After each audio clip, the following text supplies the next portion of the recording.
So, I'm so happy to be here. This is always kind of my home base, is Bartow County History Museum. I always love coming here first, one of the first places, and it technically is the first place, and I'm so happy because this book is, I have 3 children. I have 3 sons and I have 3 granddaughters, and you don't have favorites. Now I have 3 books, and I really do have a favorite. This book is my favorite. It started with Lost Towns, and out of Lost Towns came the Lost Underwater Ghost Towns, which honestly has been giving me a lot of fit lately. And then this one is just the love, because it's the one I wanted to write about from the very beginning. I remember going by places like Atco, in places in Calhoun and places in Rome, and seeing these abandoned mills. And then I realized, oh, there's a town that went with it. And so I started putting the pieces together, and it was so fascinating to see not just each town.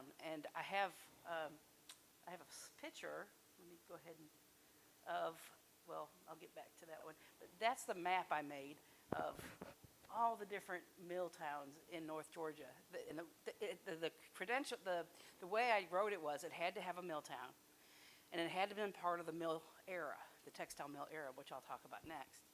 So I came up with, there was many more than I wrote in my book. I kind of had to, actually, I got down to the end and I had too many words, and my publisher made me cut. So I cut Fulton County out, which is so sad because there were spy stories in there, and I'll probably end up going back to it. So the mill era started around, actually there were early mills. Before the Civil War, there were textile mills with houses, with mill towns. Started in Tryon. Tryon was in 1847. Roswell was in 1839. And Manchester Mills was in 1849. Those were before the mill era, but they were still there. But it was the real change came after the Civil War, during Reconstruction. And I wanted to read something from how it's, I believe, kind of started, 1886. North Georgia native and Southern journalist Henry Grady was invited to speak, but he didn't want to. The New England Society of New York City had invited him. The members selected him because they had read his columns that were informed, conservative, and industrial friendly. On December 22nd, 1886, the crowd at Delmonica Restaurant, Grady was on the roster to speak. But it was not until General William Tecumseh Sherman had his say on the podium. After he'd finished, the band played Marching Through Georgia. So this antagonistic mood was set for Grady to talk about the New South. Grady began with a quote: "There was a South of slavery and secession, and that South is dead. There is a South of union and freedom. That South, thank God, is living, breathing, and growing every hour." He used vivid images to show how the soldiers came home, Northern soldiers and the Southern soldiers returned home. One comes home to plenty of work and a home he remembers, and the other comes home to poverty and destroyed families and destroyed homes. Grady shared the attitude of most defeated Southerners when he quoted Georgia and Cartersville author Bill Arp, "Well, I killed as many of them as they did of me, and now I'm going to work." So Grady noted that there was a new South, not through protests of old, but because of new conditions, new adjustments, if you please, new ideas and aspirations. And he pointed out the Southern cotton crop brought in $400 million annually, and noted that if people would just produce the textiles near the crop, they'd get rich. So he reminded them of the dropped interest rates and all the benefits. So Grady told the Northern industrialists in that meeting that the path was smooth and the Mason-Dixon line was erased. I like that. So he even mentioned the Negro problem, but he assured them that was all under control, which he vastly underestimated. So after his 30-minute speech, he was welcomed with cheers and applause, and there was 300 big-name industrialists in the audience. The cotton mills began moving south, bringing the mills to the cotton fields. So that's kind of how it started in the late 800s, and then we had the Cotton Exposition in Atlanta. And it began where even at the 1900 mark, there were more textiles produced in the South than there were in the North. It flipped. The Industrial Revolution came late to the South, but they took all the business basically from the north and brought the mills down to the cotton fields. So what happened? What happened? Why did these industrials come down here?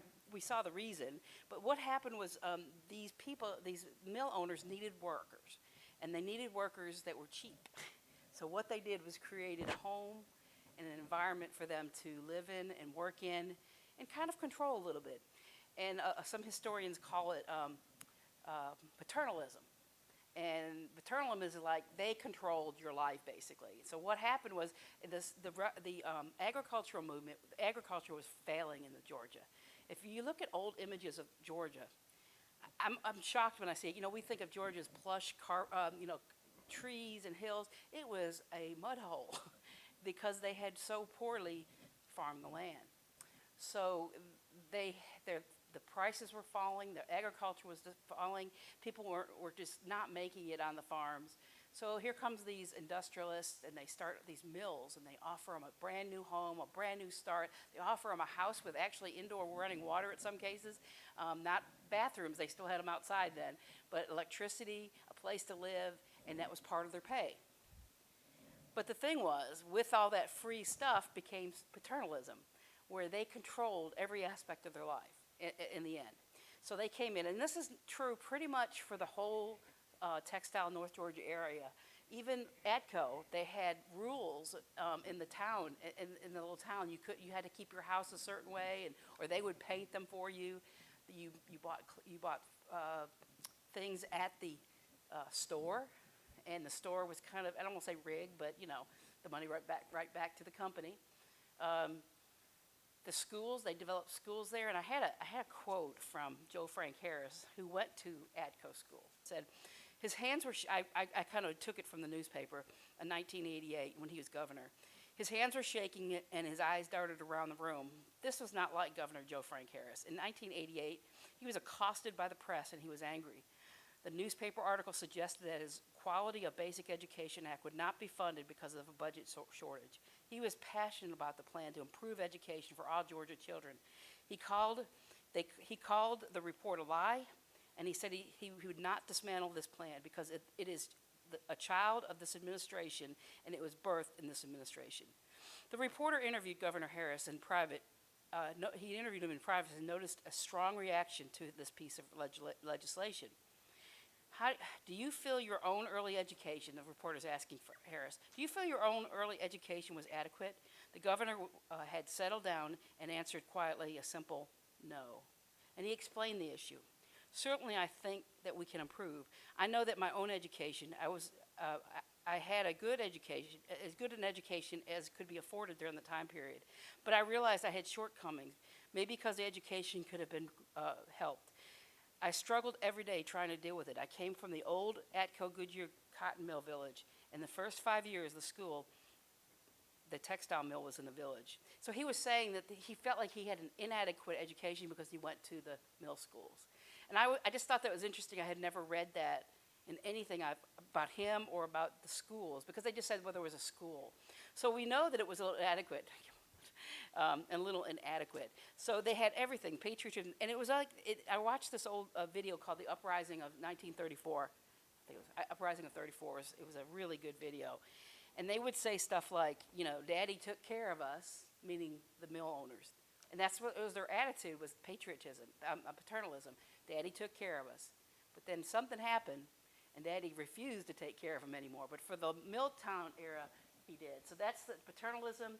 Then there was an uprising on the video, and we'll talk about that in a minute. And then there was post-World War II. So the mill era spanned from, you know, the New South era to all the way to the post-World War II, when everything started to, you know, Daddy stopped taking care of everybody, and they sold the houses and things like that. So there's a slide of all the mills that I found. Here's another one, North Georgia Textile History, and it has all the mills I talk about in the book, and some I didn't.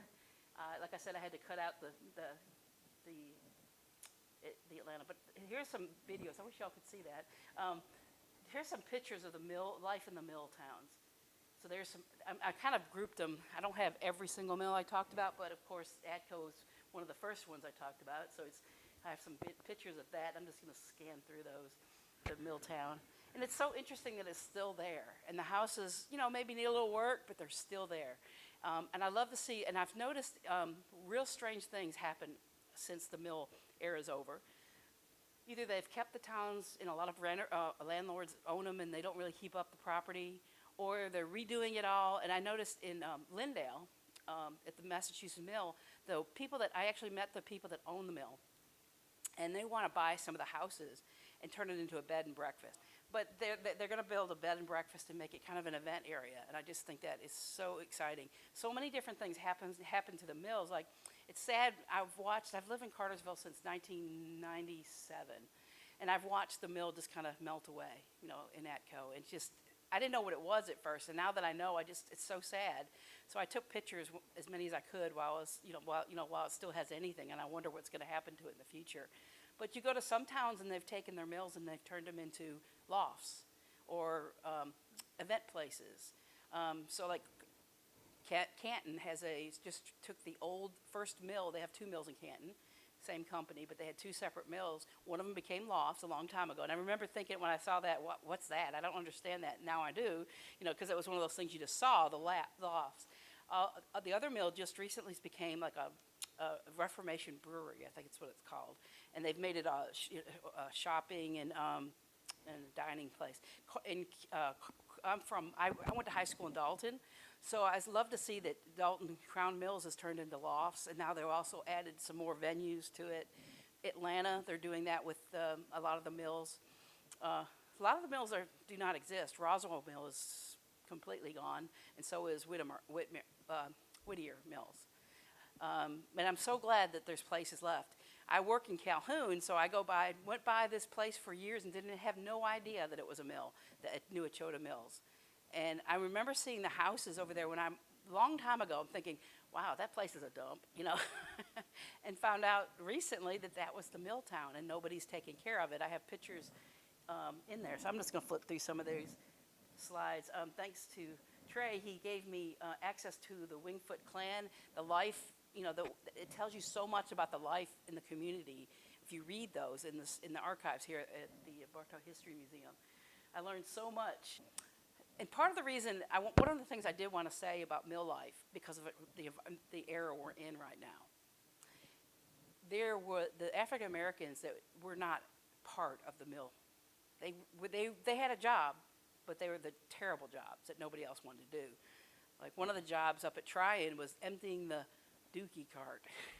So they didn't have indoor plumbing, so someone had to clean that stuff out of all the mill homes, and that was the job they gave the African Americans. The women were not allowed anywhere near the mill, so they would babysit for the women that were working in the mill because they couldn't work there. They were not given jobs. The jobs were set aside for white people, and that's what it was. They were given, like I said, the worst jobs. Besides that, in the mill, they were only allowed outside in some mills to unload the cotton or to clean the bathroom, when they had bathrooms. There was a lady I work with in the college, and she's a maintenance or a custodial staff, and she told me about working at Brighton Mills, which is in Shannon, near Rome.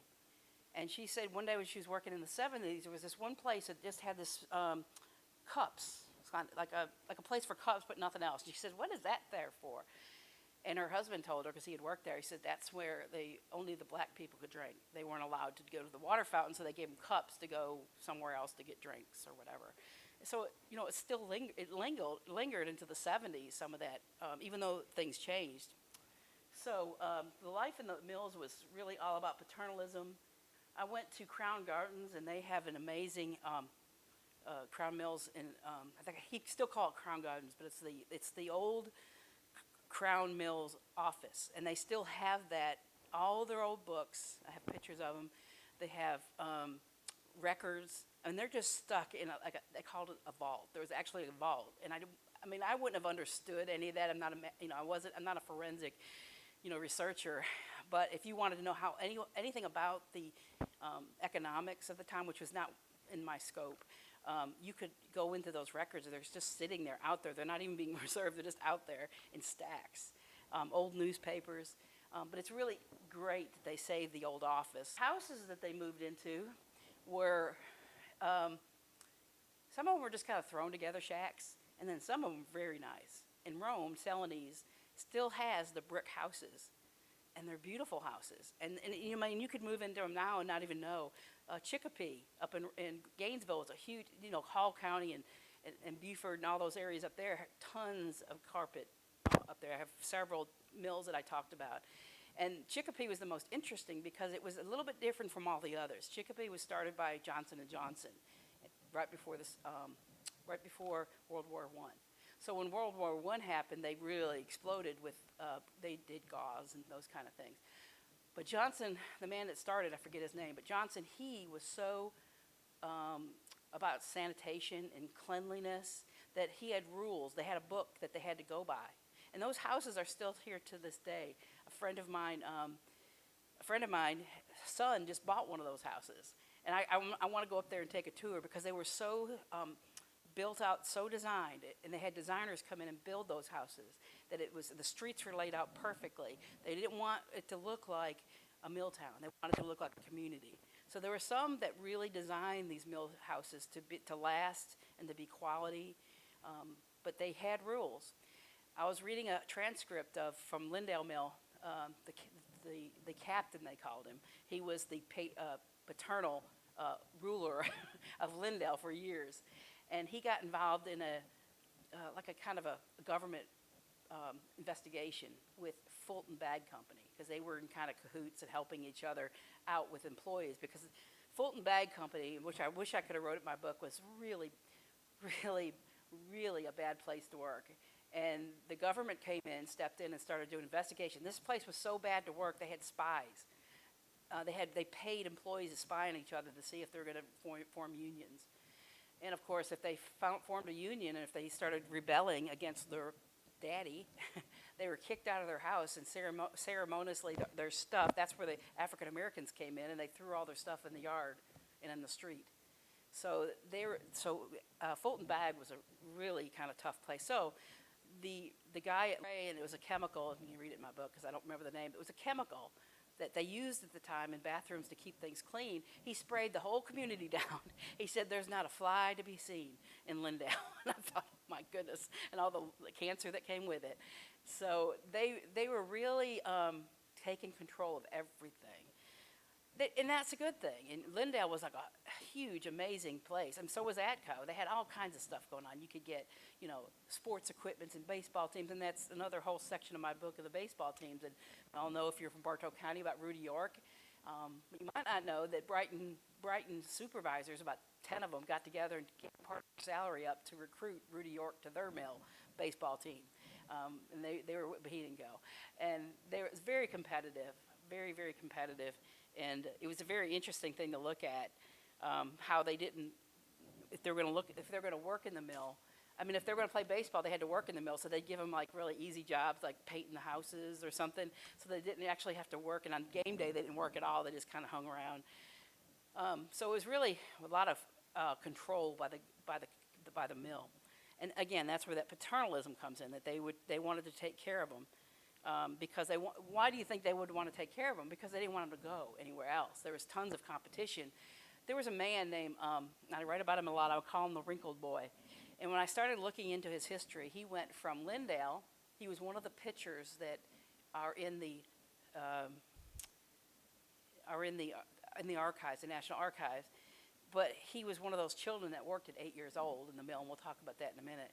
And I traced what happened to him. And he ended up, because he had no education, because they wouldn't, you know, yeah, they had a school, but they didn't, you know, if they could work, they worked. Because some of the mills required that the whole family work, even to the youngest. And Georgia was the last place to stop children from working in a mill, and it wasn't until the New Deal. But they were forced to do it. They weren't one of the first. But they were ones that were given a lot of attention nationally for what they did with children in the mills. And there's a lot of pictures in my book and in the slides about those children. So anyways, the boy, I traced him, and he went to the military, and he couldn't, I saw his record of his, when they draft card, and he couldn't sign his own name, he put an X. So there's an illustration of one boy that didn't get any education, and he couldn't even sign his name to join the military. So what did he do? He kept working in the mills, and he ended up coming over here to Atco, and he finished his career at Atco, and then he lived in, he's buried in Woodstock. So he lived to, like, ripe old age. But it's sad to me, that part of it is sad. A lot of them, if you read their oral histories, they had a good time when kids. They played together and everything. But a lot of them had to work, and they were given awful names like lint head. And because the mills weren't ventilated in the very first, so the lint went everywhere. And I have pictures of the kids just covered with lint. And, I saw some oral histories where the kids really resented being called lint head, especially in Atlanta. At the Fulton Bag, there's a lot of oral histories of that, and they said, yeah, they called us lint heads, but you know what, it was a good life, if they're going to call me lint heads, that's fine. And they came to terms with the life that they had. But the life that they had in the mills was, if they had moved from the farm to the mill, was in some ways so much better than the farm, because they had no running water, no electricity, they were hand to mouth, they couldn't make it, they weren't making any money, so at least they had a paycheck.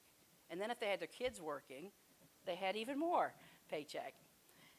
Sad thing is, something I discovered, and there were sorry men even back then. They would get their family all working, and then they would go out, like in Lindale, and go to the Booze Mountain store and sit out and drink instead of let their kids go to work. Figured they did their part, and I'll let them work. And that was shocking to me. Even back, we think the good old men worked hard. No, they had sorry men back then too. So they had their family working. So like the women would go to work, and there was even children, like 2 and 3 and 4, they would call them lunch toters. And they would get a little lunch together, and they would go barefoot to the mill, and they would sell their lunch to people for money. So even the little kids were making money for the family. And if they didn't all work, some mills would throw them out. So that was kind of surprising to me. But they had a lot of rules about how they lived. Some of the mills are newer and had more things. Like this one had, I think, in Rome, Celanese and Tubais. They made artificial silk. They were a little different. But they had a whole lot of stuff. They had the beautiful houses that they rented to people for very cheap. They had big events. They had dances, they had, all kinds of stuff. And so did Lindale. Lindale had a lot of things. Atco had some things, but not as much as the others. But Massachusetts Mills in Lindale was a big deal. It's one of the ones that came down from, and I heard on YouTube you can actually watch the final bell at Lindale. And I think it was in the 90s. I can't remember exactly, but I heard the last whistle is on YouTube of the last time. Because, boy, Lindale tried to hang in there. A lot of industries went to selling blue jean material because that was the market. But for the most part, it all went to Brazil, to China, and other places because it was cheaper. And in the end of my slides, I say, what if? What if it ever came back? And I think about the textile, because it's pretty much gone, And during this COVID, we realized that most of our industry is gone, especially drugs. But that's always our textile, and it's been gone for a while. We have carpet, but, as far as cloth and cotton making.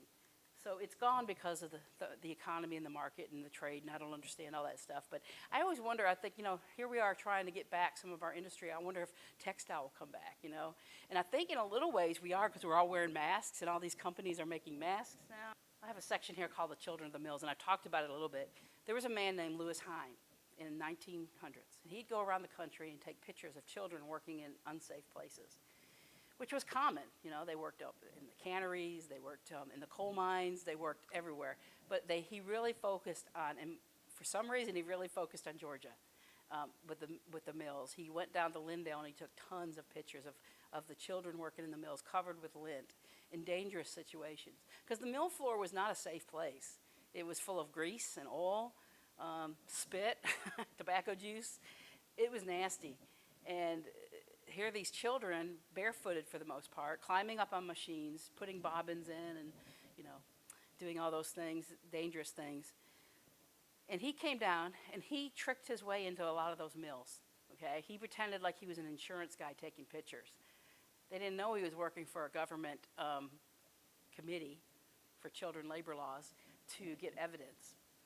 So he took pictures and he'd ask them how old they were, and they all lied. They said they were 12 because that was when you had to work.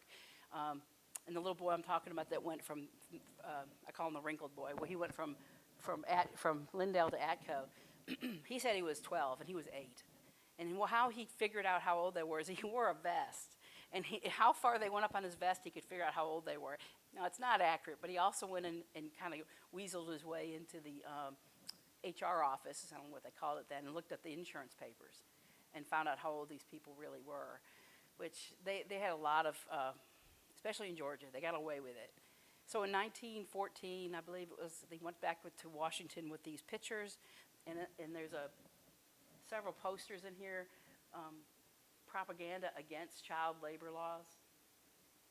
And what happened was they had, temporarily, they were forced to stop. But Georgia didn't comply. I'm just talking about Georgia. Most of them, the other ones didn't. There was no way to back it up. So they went back to, letting the children work in there. Because it was too profitable. Until it became not profitable for them to have children in there, they continued to work in there. And then the New Deal came, and it made it impossible, and they were forced to stop. But Georgia was the last to comply, like a lot of things. There's some cartoons in here about big, wealthy people making money off the backs of children. It just was really dangerous, too. And they didn't get to go to school, even though they provided. So from 1880 to 1910, 1/4 of the textile workers were under the age of 16. Lewis Hine in the National Child Labor tried to stop it. Like I said, until the 1930s, children's labor was common. 90% of them were children at a certain point. And then finally, trying to get it to figure out how this all ended. How did Daddy stop taking care of? Daddy's been taking care of you so good. How can you complain? But the things started happening when the Daddy, paternalism, the mill owners tried to start scientifically testing them as how fast they worked to make more production. That was a big deal. The time labor studies, and they would watch them and suggest that they work harder and faster, and they just got tired of it after a while, just like anybody else would. In the long hours, they didn't just have a set 5-day work week. They worked every day, and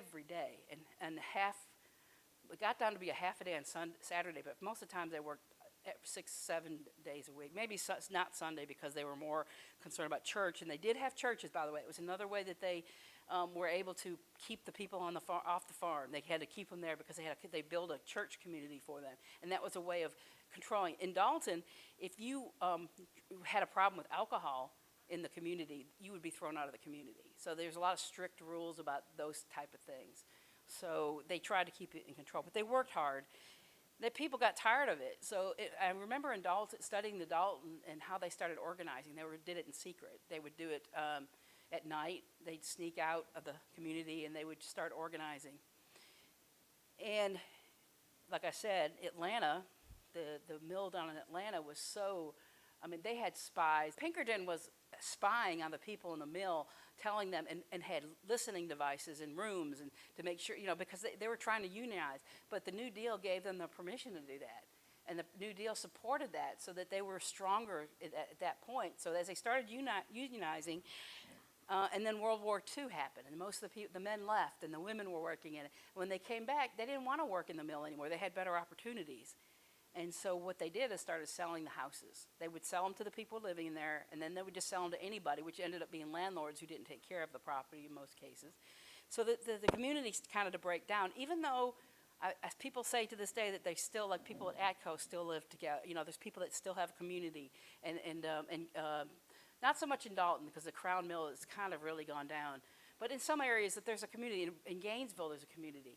So that still existed. Like I said, some of the houses are beautiful. Chicopee is still a beautiful little community, and so is the Celanese. They take good care of the houses, and they redo them. And I'm thinking they're starting to do it in Lindale.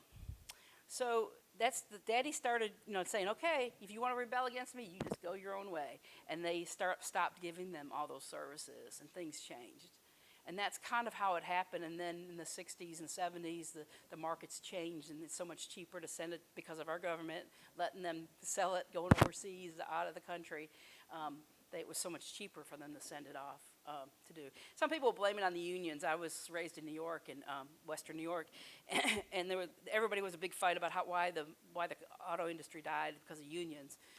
I don't know. I'm not an expert on that, but I don't think that's what happened totally here. I don't think it was the unions that caused it. I think it was just the time. It was an era, and that era was over because they didn't need that anymore. They could find some other employment. Before they had nothing but the farm, and then they have a steady paycheck. The strikes were really bad. There were some were later, but the one that's the big one is 1934, the uprising in 1934. And I found a picture, it's in my book, of Atco, that there was a group of people that would go around and be kind of rebel rousers. They would go around and stir people up. They go from like all over the South in pickup trucks yelling, and I got pictures of them yelling and they would go into the mill and pull them off. They say, come on, get out, let's strike. And they were trying to get them people to strike on that one day. It was a big deal.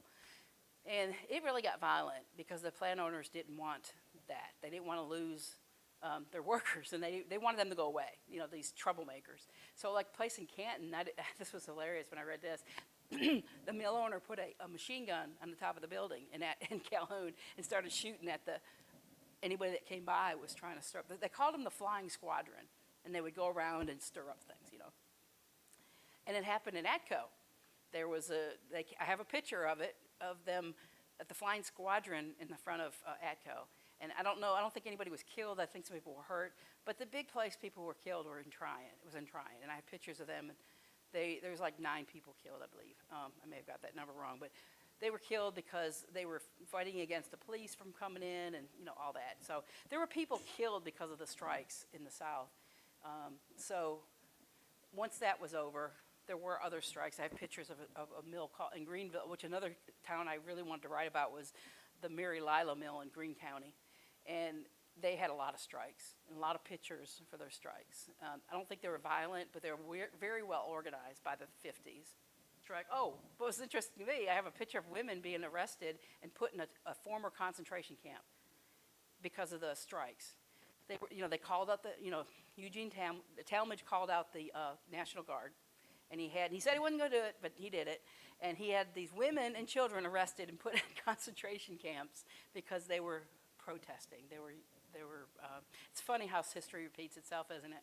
But I was always shocked that they put them in they put them in I don't want to say concentration camp, but it was like a German prisoner of war. I think I said that wrong. I have to fix that.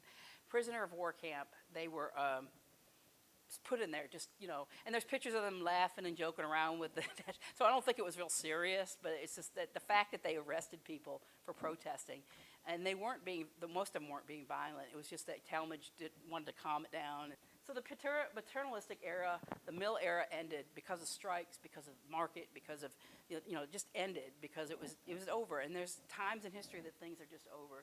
And I have some pictures of textile workers today in America making masks.